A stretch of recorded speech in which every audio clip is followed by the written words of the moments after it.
एरन यागर freedom चाहता था, लेकिन सच ये है वो कभी फ्री था ही नहीं।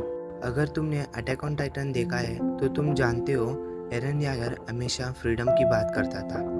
बचपन से ही उसका एक ही सपना था, इस दुनिया के बाहर क्या है। लेकिन कहानी आगे बढ़ती है और कुछ बदलता नहीं, बस एरन का तरीका बदल जाता है। फ्रीडम या ऑब्सेशन।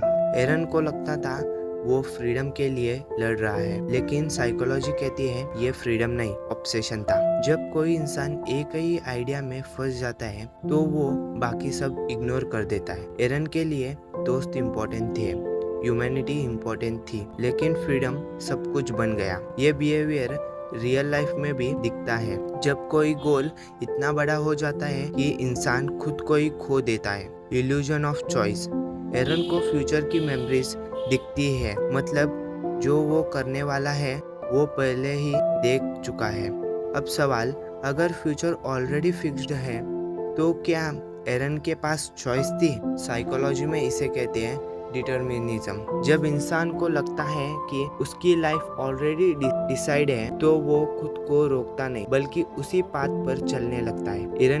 एरन ने भी वही किया। Emotional suppression. एरन अंदर से टूटा हुआ था, लेकिन उसने कभी दिखाया नहीं। पेन दबा दिया, गिल्ट इग्नोर किया, इमोशंस बंद कर दिए। इसे कहते हैं इमोशनल सप्रेशन। और जब इमोशन दबते हैं तो वो एक दिन एक्सप्लोर करते हैं। एरन का रंबलिंग कोई अचानक डिसीजन नहीं था, वो सालों का दबा हुआ पेन था। हीरो या विलन? लोग पूछते हैं एरन हीरो या विलन, लेकिन सही सवाल है क्या वो दोनों था? साइकोलॉजी कहती है कोई इंसान प्योर गुड या प्योर इवल नहीं होता। एरन अपने दोस्तों को बचाना चाहता था, लेकिन दुनिया डिस्ट्रॉय कर दी।